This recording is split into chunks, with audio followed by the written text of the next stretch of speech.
As the students, as the young leaders here know, the legacy of this extraordinary place of education in America has produced leaders who have gone on to be not only national leaders but global leaders. And I'm reminded in particular this afternoon of two of those leaders, the late, great John Lewis,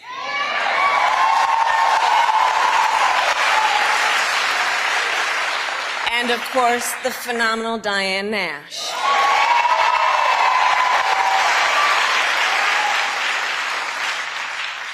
And what they learned and then taught was that if one is to understand that you are born a leader and it is just a matter of when you decide to kick that in, then you know that we will see leadership at every stage of life if people choose to turn that on.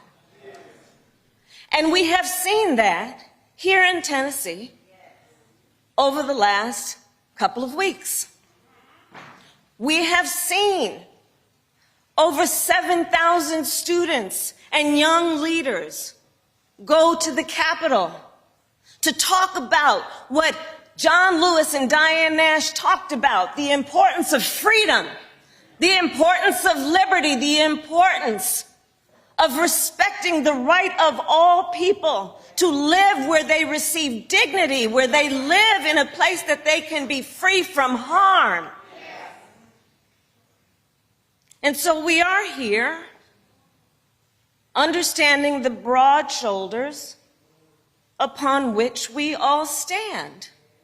Those fighters for freedom and liberty and justice. Those fighters who understood the truth must never be stifled or silenced when it is on behalf of the people.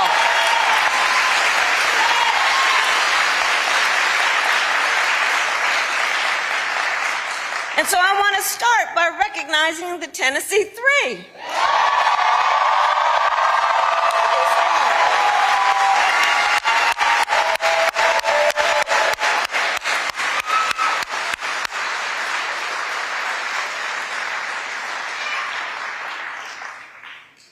We are here because they and their colleagues, the Democratic caucus of the state legislature, and I'd ask you to stand as well, please.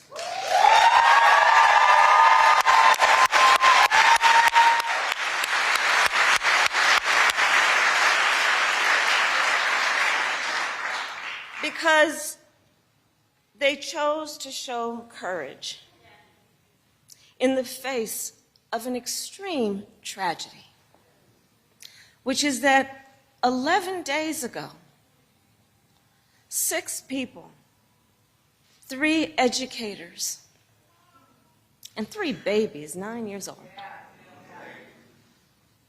were murdered senselessly due to gun violence.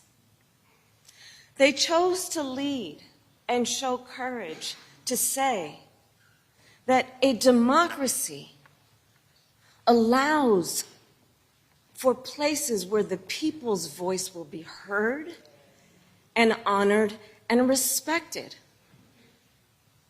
And they understood the importance, these 3, of standing to say that people will not be silenced, to say that a democracy hears the cries, hears the pleas, who hears the demands of its people, who say the children should be able to live and be safe and go to school and not be in fear.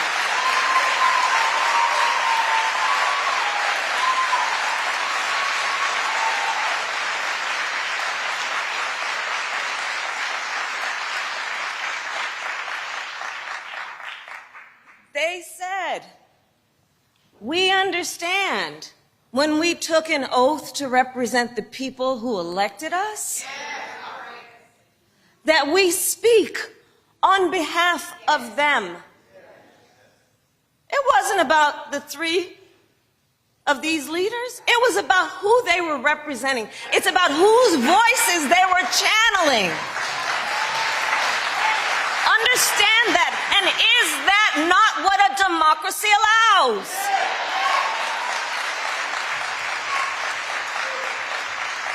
A democracy says you don't silence the people. You do not stifle the people. You don't turn off their microphones when they are speaking about the importance of life and liberty.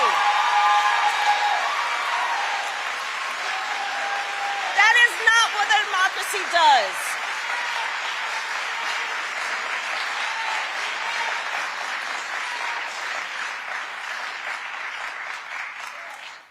And understand. So they turned off the microphones.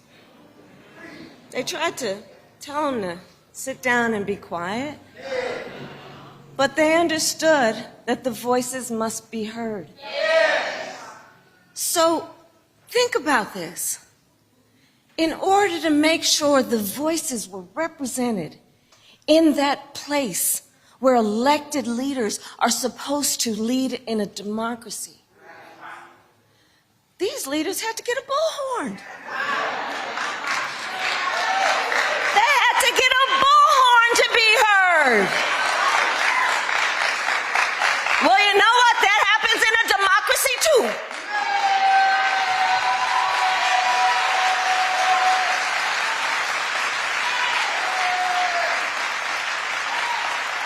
That happens in a democracy too. If the students demand, if the moms demand, if the people's demand is not being heard by those who should listen and care and contemplate and reflect and think about, maybe I should give this a moment to listen. Give it a fair chance to be heard. If I feel like I'm so right, shouldn't I have the courage to debate it?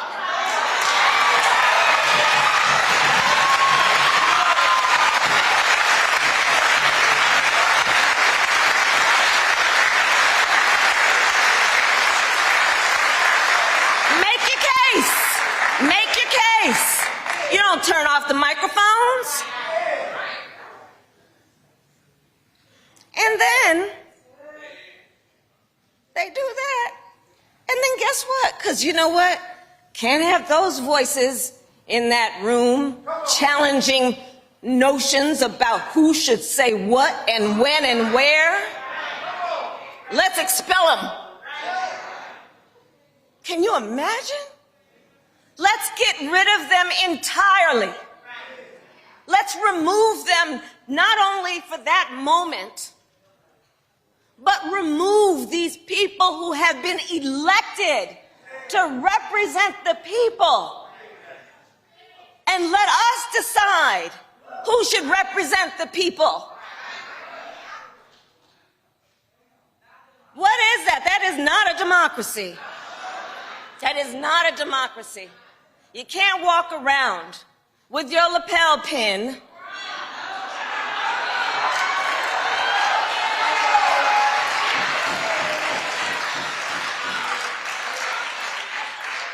and you're not representing the values that we hold dear as Americans. You can't walk around and talk about protocol. Protocol and procedures were devised to require and allow and encourage debate and discussion and, yes, dissension.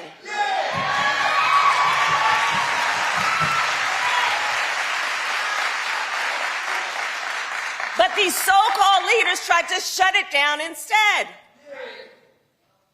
But we're not having that. We're not having that. And so the thousands of young leaders who descended on the Capitol and continue to organize, continue to require that the voices be heard. Because let's understand, the underlying issue is about fighting for the safety of our children.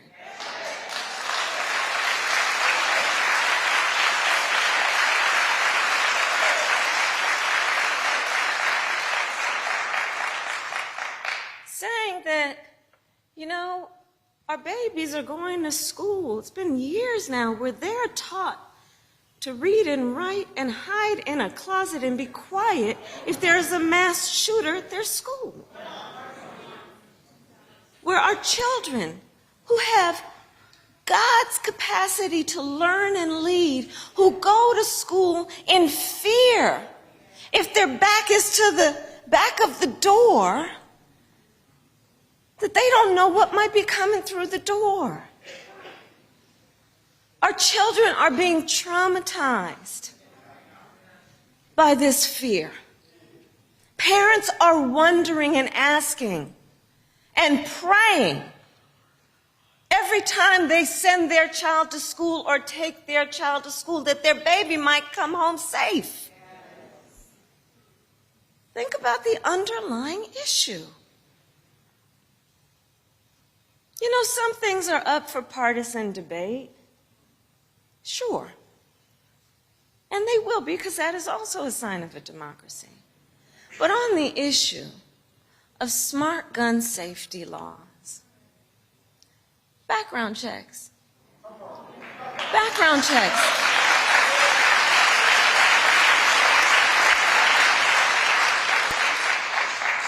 The policy is really pretty straightforward. It's to say, you might want to know before someone buys a gun whether they've been found by a court to be a danger to themselves or others. You just might want to know.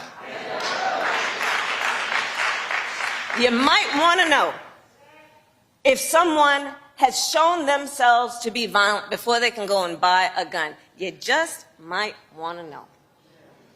It's reasonable. The mayor talked about red flag laws. When we know, and when a community or a family knows, shouldn't we listen? Shouldn't we listen? Assault weapons. These are weapons of war. These are weapons that were designed to kill a lot of people quickly. No place on the streets of a civil society.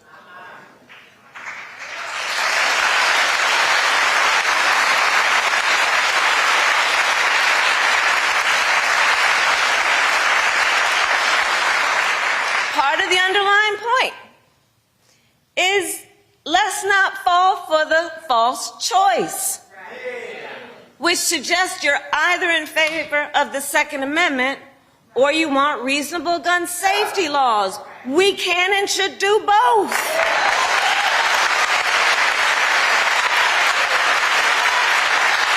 Don't fall for the false choice. So the underlying issue is one that we are witnessing over and over again. This community experienced it firsthand just 11 days ago. I have been to Atlanta. I have been to Buffalo. I have been to Highland Park and Monterey Park, just in the last several months. You know, and the thing is that it's not like we're trying to figure out how we should deal with a policy around smart gun safety laws. The ideas are there. The issue, which gets back to these three, is that we need leaders who have the courage to act at state houses and in Washington, D.C. in the United States Congress. Have the courage to act.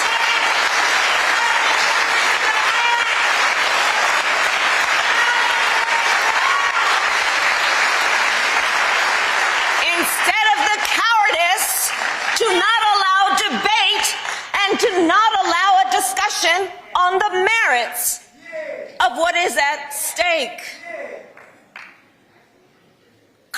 courage. You can't call yourself a leader if you don't have the courage to know what is right and act on it regardless of the popularity of the moment.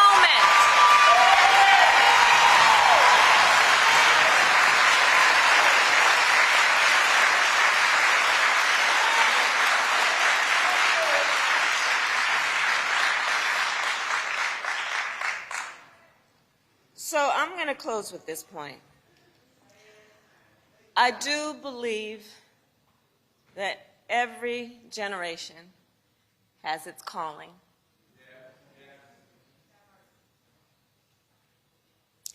That there are moments in time that find you and require and depend on your leadership. And so in particular to all the young leaders here,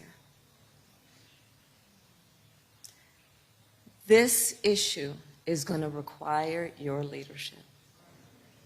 It is. I spent time as a United States Senator in the United States Congress. Before that, I was an Attorney General leading the second largest Department of Justice in the United States. I'm now Vice President of the United States, and I'm telling you,